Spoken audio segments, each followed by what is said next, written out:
चलिए अब अगले क्वेश्चन की तरफ हम लोग बढ़ जाते हैं और अगला क्वेश्चन लिखा जाए।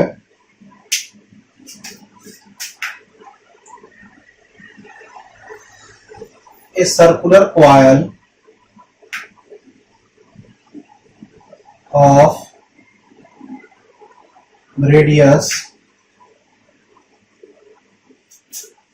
10 centimeter, 500 tons and resistance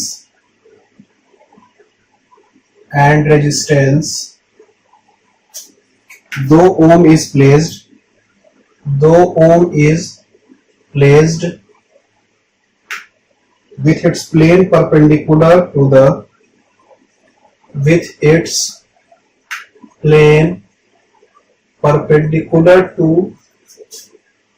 the horizontal component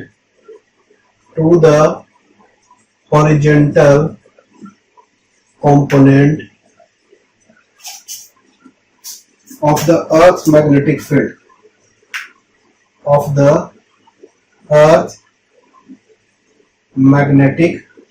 field It is rotated about its vertical diameter. It is rotated about its vertical diameter through 180 degree in 0.25 second. Full stop. Estimate the magnitudes of the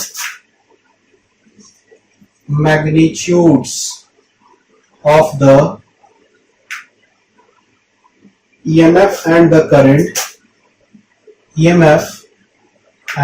current induced in the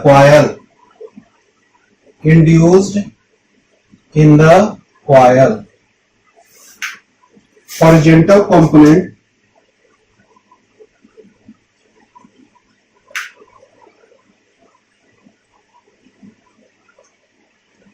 of the Earth's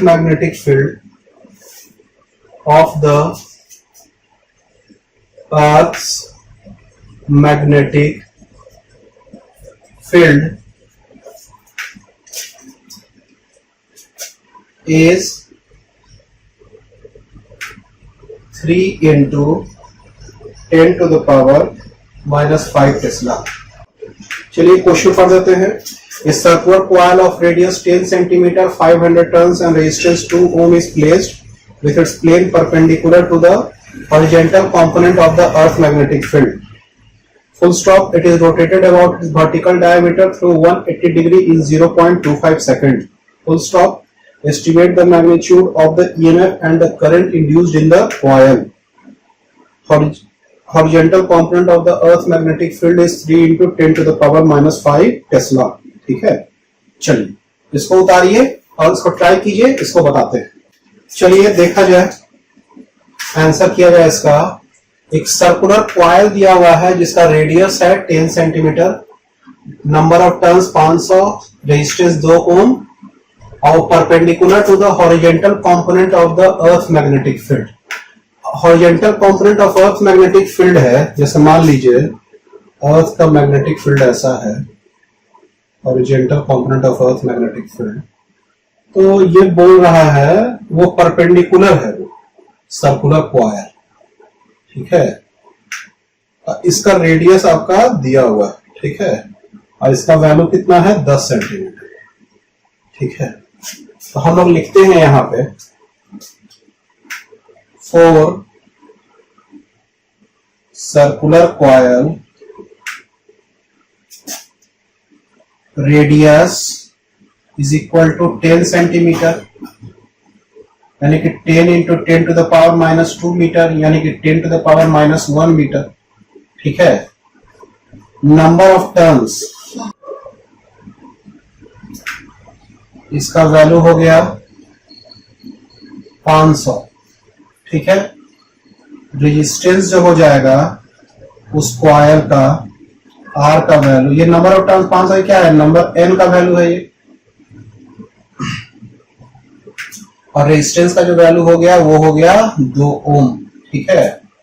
अच्छा, horizontal component of magnetic field का value, horizontal component of magnetic field का जो value है BH का वो कितना हो गया 3 into 10 to the power -5 Tesla.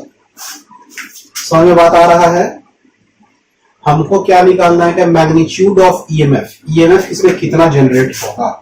ठीक है, तो ईएमएफ के लिए मेरे पास पता है क्या, अच्छा इसमें हो क्या रहा है, perpendicular to the horizontal component of magnetic field है, it is rotated about its vertical diameter. अच्छा, ये जो कॉइल है ना इसका देखिए एक हॉरिजॉन्टल डायमीटर होगा, ये तो पूरा गोल है ऐसे, और सामने रखा हुआ है ऐसे, तो सामने रखा हुआ है तो ये तो इसका जो हो जाएगा सामने वाला जो हो जाएगा ये तो इसका हॉरिजॉन्टल डायमीटर हो जाएगा, और ये जो हो जाएगा इसका वर्टिकल डायमीटर। तो ये बोल रहा है वर्टिकल डायमीटर के अबाउट क्या हो रहा है ना, it is rotated about its vertical diameter through 180 degree in 0.25 second. यानी कि इसको क्या करेंगे कि ये पूरा लाइन को हम क्या करेंगे रोटेट कर देते हैं 180 डिग्री पर। ठीक है, तो 180 डिग्री पर रोटेट करेंगे, देखिए 90 डिग्री पे जब इसको रोटेट करेंगे, इस पूरा चीज को 90 डिग्री पे रोटेट करेंगे ये वर्टिकल डायमीटर के अबाउट, तो ये ऐसा हो जाएगा। ठीक है, और फिर 90 डिग्री करेंगे, लेकिन 90 180 डिग्री करना है, तो फिर आपका ये ऐसा हो जाएगा, लेकिन ये जो एरिया वेक्टर पहले इधर था अब एरिया वेक्टर उधर साइड में हो जाएगा। ठीक है, ये बात समझ में आ रहा है आपका। जैसे मान लीजिए कि एरिया वेक्टर मान लीजिए अभी इस साइड में आप ले रहे हैं, अब एरिया वेक्टर किधर हो जाएगा इस साइड में,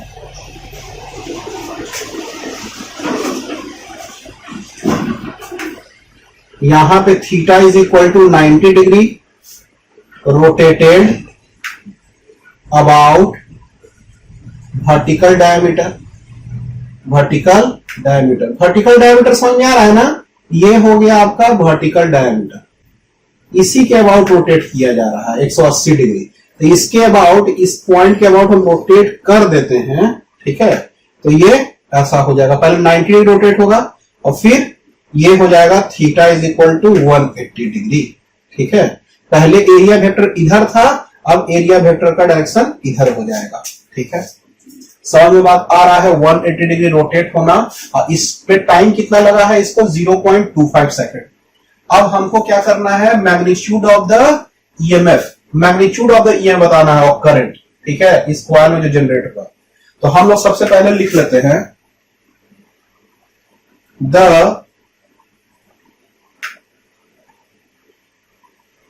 हाँ, तो EMF E is equal to minus N D phi B by D T. N क्या है, नंबर ऑफ टर्न्स है, डी फाइव बी क्या है, change in flux by D T. ठीक है, अच्छा अब देखिए मैग्नीट्यूड का बात कर रहा है ना, but we will take only magnitude, और इसका वैल्यू क्या हो जाएगा N D phi B by D T. ठीक है, अच्छा ईएमएफ का जो वैल्यू हो जाएगा वो क्या हो जाएगा आपका, अच्छा ईएमएफ का वैल्यू निकालने का, अगर डी फाइव बी जो आपका हो गया, इसको ऐसा लिखते हैं नंबर, अच्छा ये एन रहने देते हैं, डी फाइव बी क्या होगा, change in flux by time, यही ना होगा, change in flux by time. चलिए इसको क्या करते हैं, मिटाते हैं।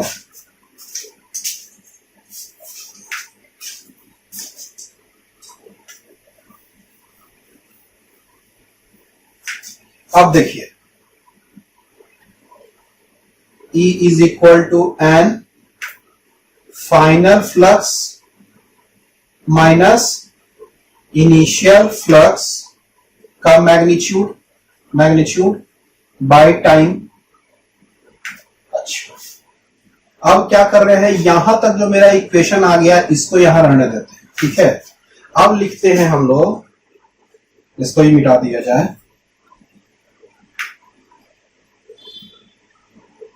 इनिशियल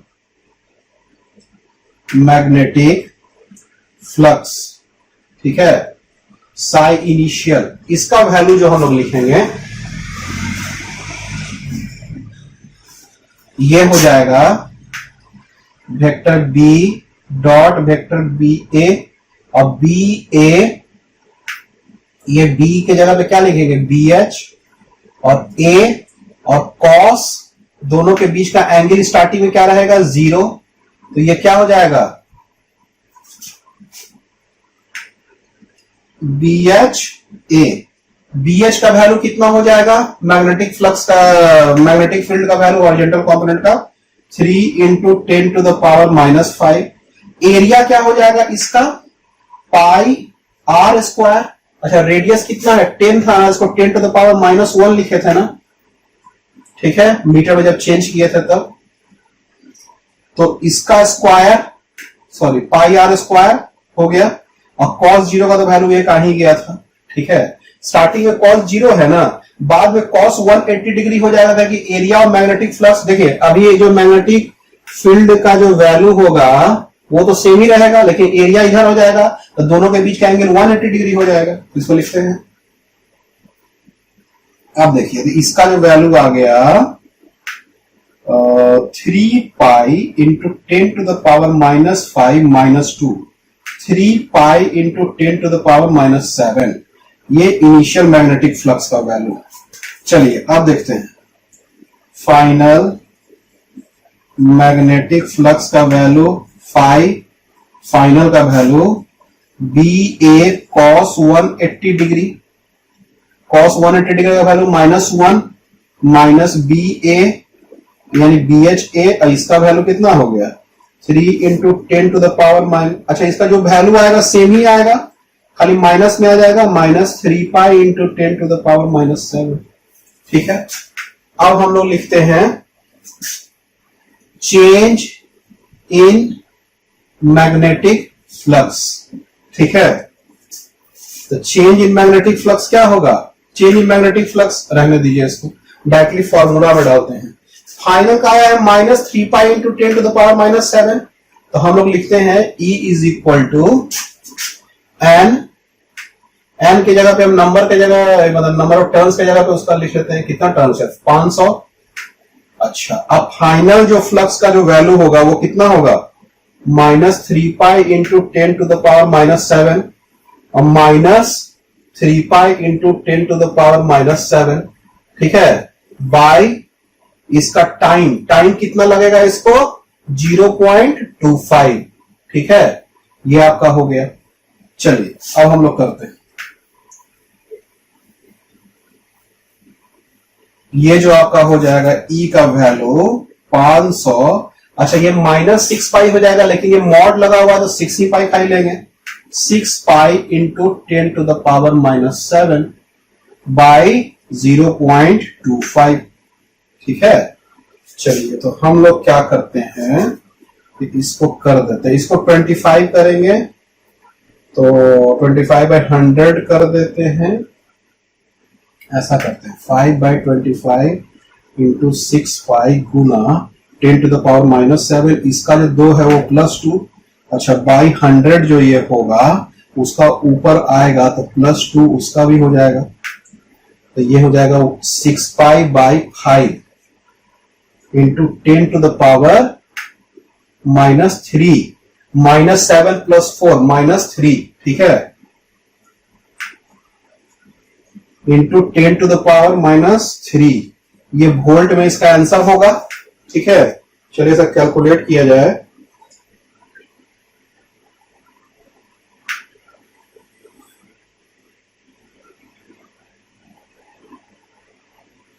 इसका कैलकुलेट करते हैं 1.2 इंटू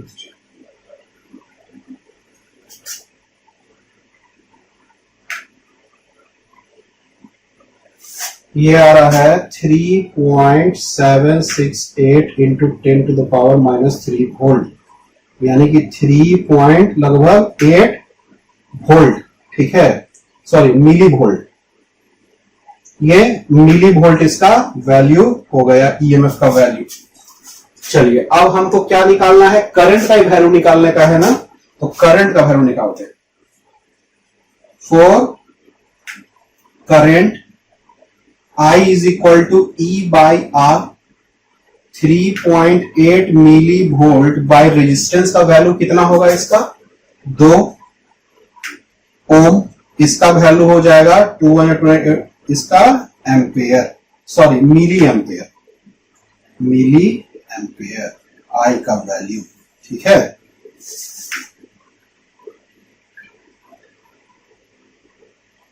ठीक है, 1.9 इंटू 10⁻³ एम्पेयर, ठीक है। ये वैल्यू आपका हो गया मिली एम्पेयर में। तो समझ में आ रहा है आपको कि कैसे हम ईएमएफ निकालें इसका और कैसे हम इसका करंट का वैल्यू निकालें, ठीक है। चलिए इसको उतारिए, उसके बाद फिर अगला टॉपिक स्टार्ट करते हैं।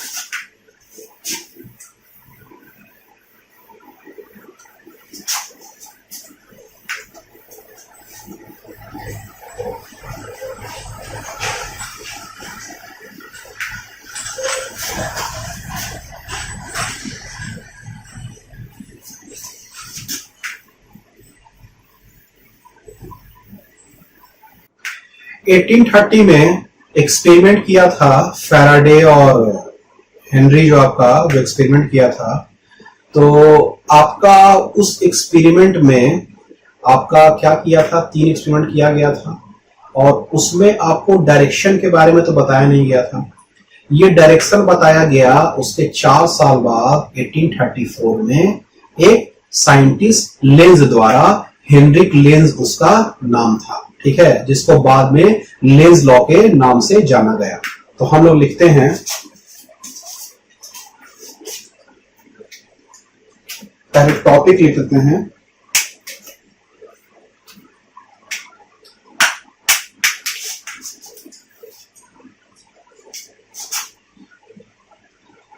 Lenz law and conservation of energy, ठीक है। क्या ये कहता है Lenz law and conservation of energy? After the 3 experiments given by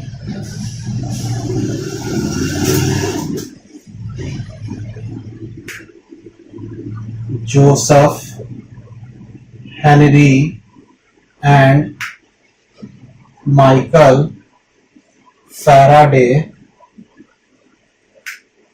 in 1830,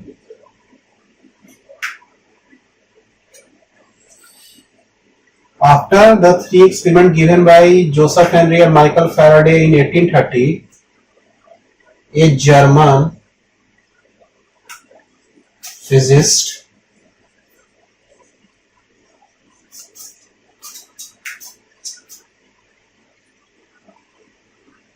Heinrich Lenz, given the polarity of the induced EMF in a coincides in a practical manner in 1834, ठीक है। After the 3 experiments given by Joseph Henry and Michael Faraday in 1830, a German physicist Heinrich Lenz given the polarity of induced EMF in a practical manner in 1834, ठीक है। ये दिया जिसको बाद में हम लोग किससे जाने, लेंज लॉ के नाम से। according to Lenz law, the polarity of induced EMF is such that it produces current which opposes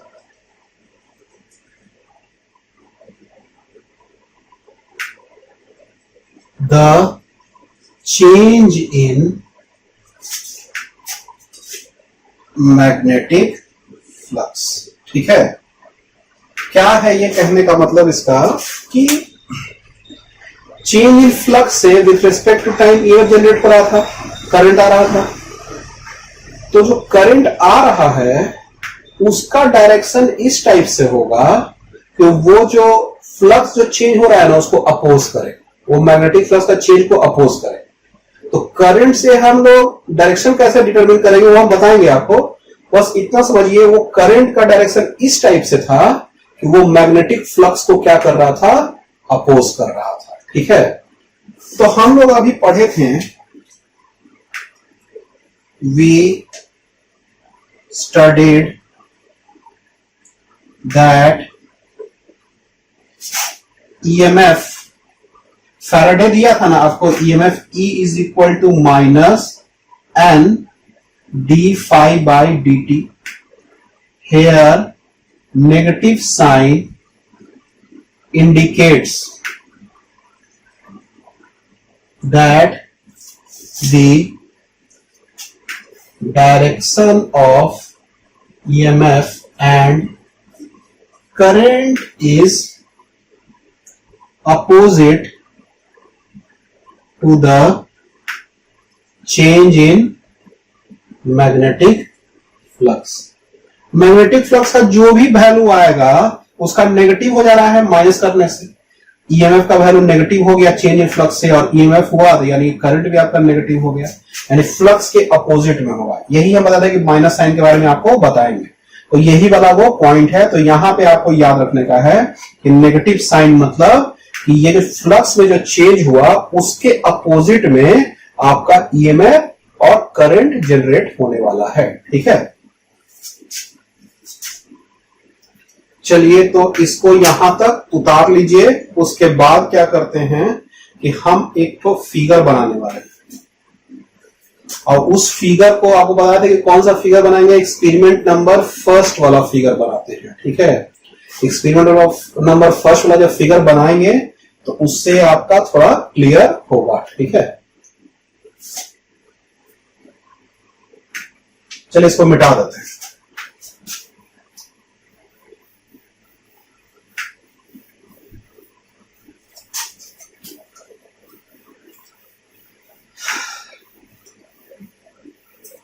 चलिए तो पहला फिगर बना लेते हैं आपको, पहला एक्सपेरिमेंट का।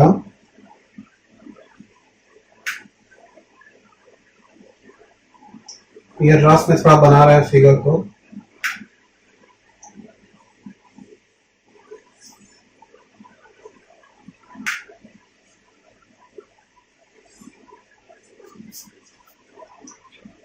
ये बड़ा वाला कॉइल हो गया था और एक मैग्नेट को हम लोग ला रहे थे,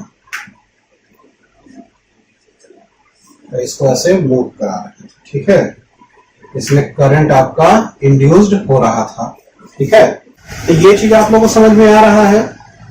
अब मैग्नेटिक फील्ड का जो वैल्यू है वो ऐसे ऐसे जा रहा था आपका, ये भी था आपका। ठीक है, तो इस एक्सपेरिमेंट के आधार पर पहले देखते हैं लेंज लॉ। देखिए, ये नॉर्थ पोल जो मैग्नेट का है, ये साउथ पोल जब इसके नजदीक आ रहा है तो हो क्या रहा है कि मैग्नेटिक फ्लक्स का वैल्यू इधर बढ़ रहा है। ठीक है, जैसे ही ये पास आएगा तो मैग्नेटिक फ्लक्स का वैल्यू बढ़ेगा। ठीक है, अच्छा, ये जो मैग्नेटिक फ्लक्स का वैल्यू बढ़ रहा है तो इसमें करंट ऐसा जनरेट होगा कि ये मैग्नेटिक फ्लक्स को अपोज कर सके, ये मैग्नेटिक फ्लक्स न बढ़ पाए। इसका काम ऐसा ही है कि लेंज लॉ यही दिया है कि जो आपका ईएमएफ जो जनरेट होगा उसका डायरेक्शन ऐसा होना चाहिए कि वो फ्लक्स को अपोज कर सके। ठीक है, तो देखिए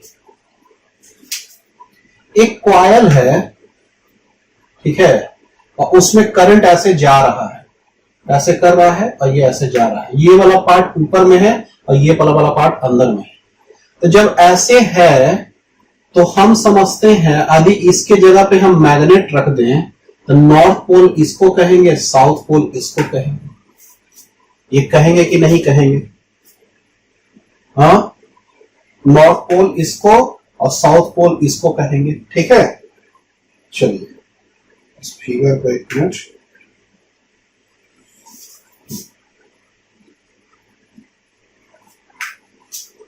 अब देखिए हो क्या रहा है कि याद रखिएगा हमेशा राइट हैंड रूल में क्या है कि आपको करंट ऐसे आ रहा है और करंट ऐसे जा रहा है अंदर के साइड में, ऐसे करंट जा रहा है लूप में, तो जो अंगूठा है वो नॉर्थ पोल बताएगा और ये साउथ पोल हो जाएगा। ठीक है, यदि इस कॉइल लूप के जगह पे हम एक परमानेंट मैग्नेट समझे तब, ये हम पहले भी बता चुके हैं आपको। ठीक है, अब देखिए इसमें क्या है कि करंट इसको ऐसे जनरेट होना है कि ये फ्लक्स को अपोज कर सके, मैग्नेटिक फ्लक्स में चेंज हो रहा है, तो इसमें करंट का डायरेक्शन ऐसे होगा। तो देखिए करंट का डायरेक्शन ऐसे में आपका एरो बनाया हुआ था उस फिगर में, तो ये ऐसे गया करंट, ये आपका अंदर वाला पार्ट है और ये वाला जो है बाहर वाला पार्ट है, बाहर निकला हुआ है ये वाला चीज, और ये अंदर में है। तो करंट ऐसे जा रहा है ऐसे, तो अंगूठा जो है वो क्या बता रहा है? नॉर्थ पोल का डायरेक्शन बता रहा है। यानी कि इसके जगह पे आप एक मैग्नेट समझिएगा, मैग्नेट समझिएगा इस पूरा लूप के जगह पे, तो नॉर्थ पोल इधर और साउथ पोल इधर। अब नॉर्थ पोल और नॉर्थ पोल तो क्या करेगा, इस दोनों में हो जाएगा रिपल्सन, तो ये इसको आने से रोकेगा, तो मैग्नेटिक फ्लक्स को बढ़ने से रोकना स्टार्ट करेगा ये। ठीक है, तो करंट, तो यही हम बताने का कोशिश किए थे लेंज लॉ में कि उसका काम क्या है कि मैग्नेटिक फ्लक्स में जो बढ़ रहा है तो घटाने का कोशिश करो और घट रहा है तो बढ़ाने का कोशिश करो। तो यहां पे मैग्नेटिक फ्लक्स बढ़ रहा है तो उसके लिए इसका नॉर्थ पोल इधर आना चाहिए, और नॉर्थ पोल क्या करेगा, इसको रिजेक्ट करेगा, ये रिपल्सन करेगा और ये फिर दूर इसको भागना पड़ेगा। ठीक है, ये बात समझ में आ रहा है? तो यही इसका कहने का मतलब था कि मैग्नेटिक फ्लक्स को ये अपोज कर रहा है, पहला कंडीशन।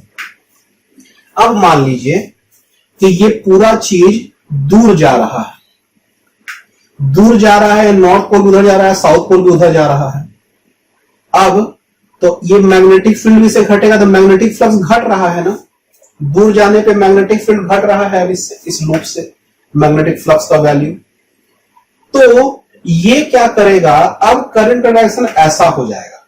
जब करंट डायरेक्शन ऐसा हो जाएगा तो अब क्या हो जाएगा, नॉर्थ इधर हो जाएगा और साउथ इधर हो जाएगा।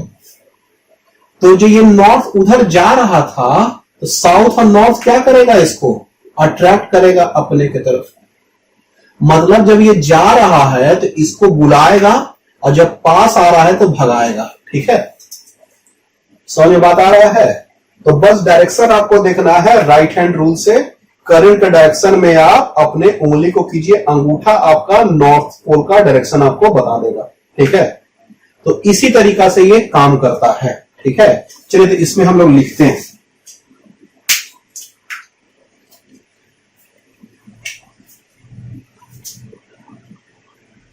In the first experiment we have seen that north pole of the permanent magnet is moving towards the north pole of the permanent magnet is moving towards the loop. so that magnetic flux value increases. Now the direction of current in the loop will be, ठीक है। अभी इसको उतारे नहीं है तो रुक जाइएगा, ठीक है। इसके ऊपर एक पॉइंट और लिखा देंगे। Now the direction of the current in the loop will be in anti clockwise direction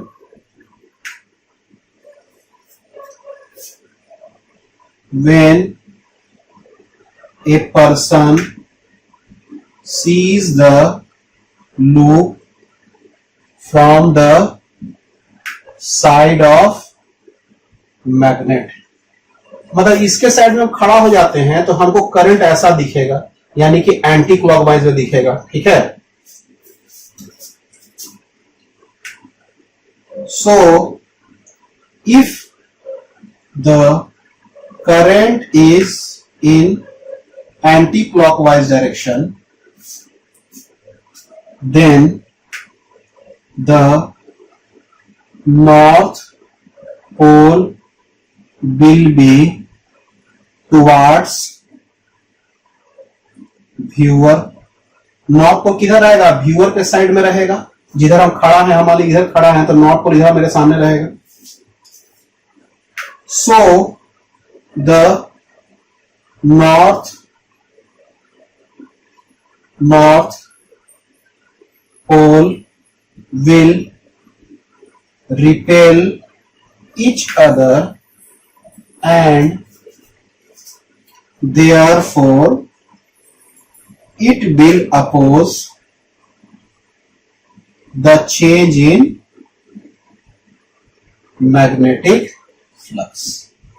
तो ये मैग्नेटिक फ्लक्स के चेंज को अपोज करेगा। देखिए क्या लिखना है पहले वाले पॉइंट में, उसके बाद नीचे का पॉइंट लिख पाते हैं। लिख लीजिएगा पहले वाले पॉइंट में, we know that if we consider the current carrying loop as magnet, तो यहां पे लिखिएगा then we will use right hand rule when finger is curled towards direction of current, then the thumb will give direction of north pole and other automatically become south pole, ठीक है। अब ये वाला figure बना लीजिएगा, ठीक है, कि ऐसे किए तो अंगूठा आ गया तो ये नॉर्थ और ये साउथ हो गया, ठीक है। चलिए यहां तक आपको समझ में आया।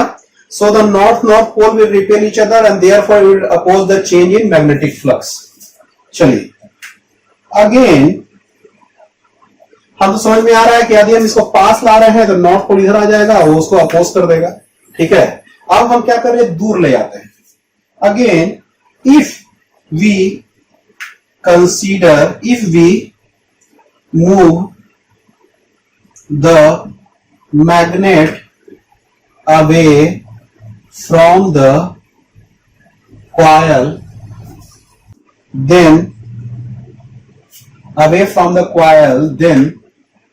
the direction of current will be then the flux will decrease, flux क्या होगा, डिक्रीज करेगा, and the direction of current will be opposite, and then the south pole will come towards viewer, and therefore it will attract the north pole of the permanent magnet, और north pole of the permanent magnet को क्या करेगा, attract करेगा। ठीक है, तो ये उल्टा हो रहा है जब हम लोग इसको दूर ले जा रहे हैं तब। ठीक है, तो उस समय अट्रैक्ट करेगा और जब पास लाएंगे तो रिपल्सन होगा। ठीक है, तो इसको हम लोग एक तो कंक्लूजन बना के लिख देते हैं। So we come to a conclusion that when magnet comes towards coil, it will be repelled, and if moved away from the coil, it will be attracted। ठीक है, उस समय उसको क्या करेगा, वो अट्रैक्ट करने का कोशिश करेगा। ठीक है, तो आप लोग को ये चीज समझ में आ रहा है कि क्या हुआ है इसमें। ठीक है, चलिए तो हम लोग क्या करते हैं, एक फिगर बना देते हैं, उस फिगर से आपका क्लियर हो जाएगा। ठीक है, इसको मिटा देते हैं।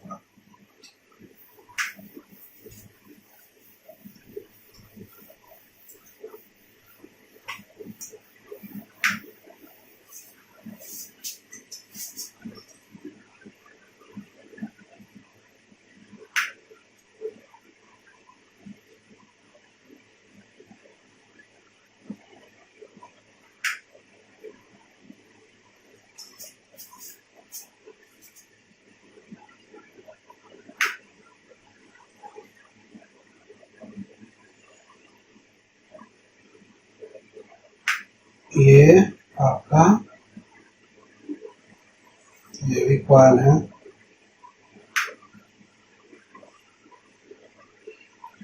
ये नॉर्थ पोल है, ये इस पे पास जा रहा है। ठीक है, और ये दूर जा रहा है, से ही पैर दूर जा रहा है। करंट प्रोडक्शन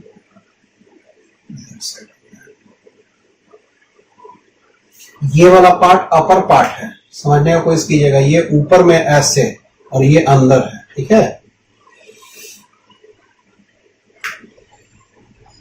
चलिए तो इसमें देखिए हो क्या रहा है कि देखिए नॉर्थ पोल इधर जा रहा है, जब पास आ रहा है इसमें आपका हुआ क्या कि मैग्नेटिक फील्ड का वैल्यू बढ़ेगा, तो इसका करंट डायरेक्शन ऐसे है, तो ये नॉर्थ पोल इधर आ गया, तो नॉर्थ क्या करेगा, इसको रिपल्सन करेगा, इसको दूर करने का कोशिश करेगा। जब ये दूर जा रहा है तो करंट डायरेक्शन कैसा हो गया, ऐसा हो गया, नॉर्थ इधर हो गया और साउथ इधर हो गया, तो साउथ और नॉर्थ क्या करेगा, अट्रैक्ट करने का कोशिश करेगा, यानी ये मैग्नेट अब अट्रैक्ट करने का कोशिश करेगा इसको। ठीक है, ये बात समझ में आ रहा है, ये इसको रिपल्सन और अट्रैक्शन देगा। इस फिगर को बना लीजिए आप लोग। ठीक है, applying the conservation of energy rule in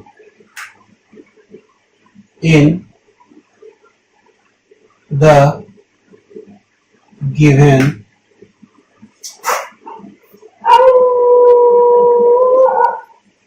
consideration we can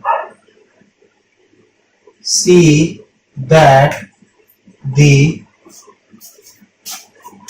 Lenz law is correct. ये करेक्ट है लेंज लॉ, इसको हम लोग conservation of energy rule apply करेंगे तो ये पता चल जाएगा। ठीक है, देखिए हो क्या रहा है।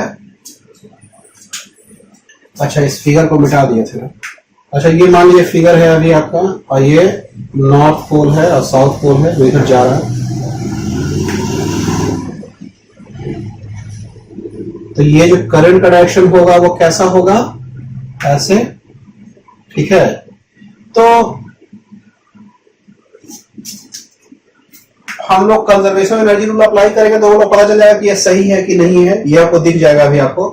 तो देखिए इसमें क्या हो रहा था कि करंट डायरेक्शन ऐसा हो रहा था, ये नॉर्थ नॉर्थ को क्या कर रहा था, रिपल्सन कर रहा था, ताकि जब इसके पास जा रहा था तो।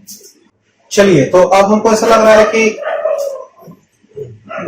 नॉर्थ को इधर आ रहा है तो ये करंट डायरेक्शन नॉर्थ नॉर्थ को रिपल्सन दे देगा। अब देखिए ये जो नॉर्थ नॉर्थ को जो रिपल्सन आ रहा है, आदि मान लीजिए कि करंट का डायरेक्शन ऐसा नहीं हो कि उल्टा डायरेक्शन में होगा, यही ना होगा। आदि मान लीजिए ये गलत है, तो इसका मतलब करंट का डायरेक्शन उल्टा होना चाहिए। और करंट का उल्टा डायरेक्शन होने का मतलब है साउथ पोल इधर, नॉर्थ पोल इधर। ठीक है, अब देखिए जब साउथ पोल इधर और नॉर्थ पोल इधर है, जब ये इधर आ रहा है तब तो ये क्या करेगा कि इसको अट्रैक्ट करना स्टार्ट कर देगा। ठीक है, यानी कि आपको एनर्जी देने का आवश्यकता ही नहीं है। जैसे ही आप मैग्नेट को ऐसे छोड़िएगा तो यहां से एक अट्रैक्टिव फोर्स जनरेट हो जाएगा, जो साउथ पोल इधर रहेगा और नॉर्थ पोल इधर रहेगा, और ये साउथ और नॉर्थ को अट्रैक्ट करने लगेगा, तो ये अपने आप इसको खींचने लगेगा, तो अपने आप इसका एक्सेलरेशन होगा, अपने आप इसका काइनेटिक एनर्जी बढ़ने लगेगा। तो कभी आप सुने हैं एक्सेलरेशन विदाउट फोर्स? ऐसा तो संभव नहीं है कि कोई भी एक्सेलरेशन आ जाए किसी बॉडी में विदाउट फोर्स दिया हुआ।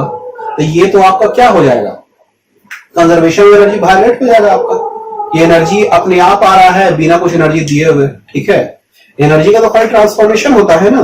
तो यहां पे आप फोर्स लगा रहे हैं, एनर्जी दे रहे हैं, तभी तो ये जा रहा है। ठीक है, यदि इसका डायरेक्शन आदि उल्टा हो जाता तो अपने आप इसका एनर्जी बढ़ते जाता, जो संभव ही नहीं हो सकता है। तो ये कंजर्वेशन ऑफ एनर्जी को क्या करता है, ये वायलेट कर देता। ठीक है, इसमें लिखते हैं so consider for an instance that the direction of current is opposite to the direction given by Lenz law. ठीक है, then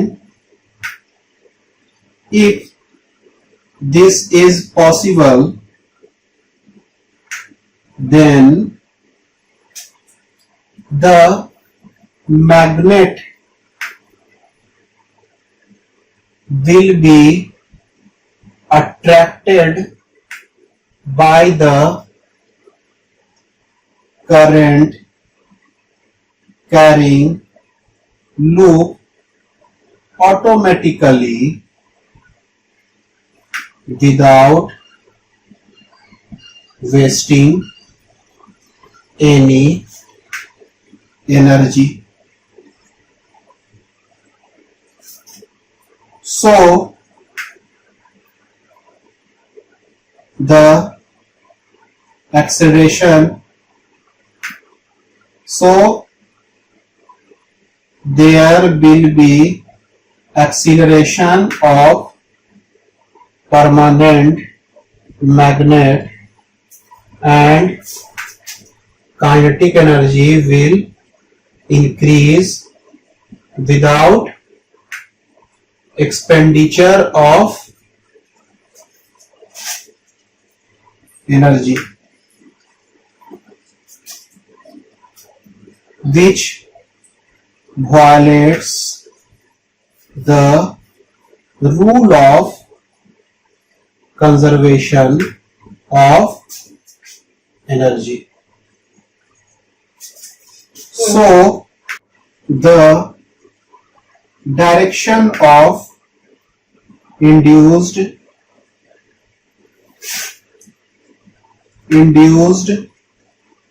current will be same as the direction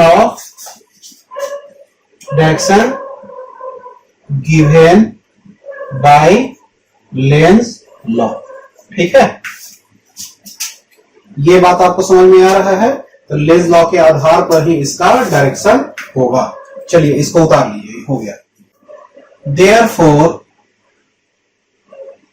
we need to give energy to move the magnet towards the coil, ठीक है, in order to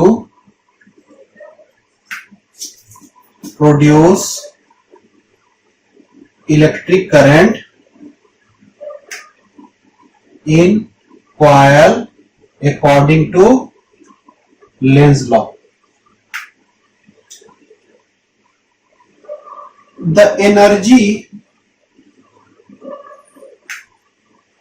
given by a person to move the magnet towards the coil is dissipated as heating effect produced by the induced current in the loop. मतलब कहने का मतलब क्या है ना कि आपको तो एनर्जी देना पड़ेगा उसको पास ले जाने के लिए. तो वो एनर्जी गया कहां? वो एनर्जी यदि देखा जाए तो कहां जा रहा है वो एनर्जी? तो एक्चुअली वो एनर्जी आपका हीट एनर्जी में चेंज हो रहा है. अब जितना पास लेते जा रहे हैं करंट उसका बढ़ रहा है. वो करंट क्या कर रहा है? कॉइल को गर्म कर रहा है और कॉइल को गर्म होने से हीट एनर्जी के फॉर्म में वो एनर्जी निकलता जा रहा है. ठीक है, कि यहां पे एनर्जी का कंजर्वेशन होगा. According to the conservation of energy. ठीक है, यहां इसको कि जितना एनर्जी मिलेगा उतना ही एनर्जी इसको निकालना है. किसी भी तरीका से उस एनर्जी को वो निकाल दे. ठीक है, तो Lenz law of conservation of energy खत्म हो गया. अब इससे रिलेटेड आपका कुछ सवाल है जिसको हम लोग कर लेते हैं. ठीक है.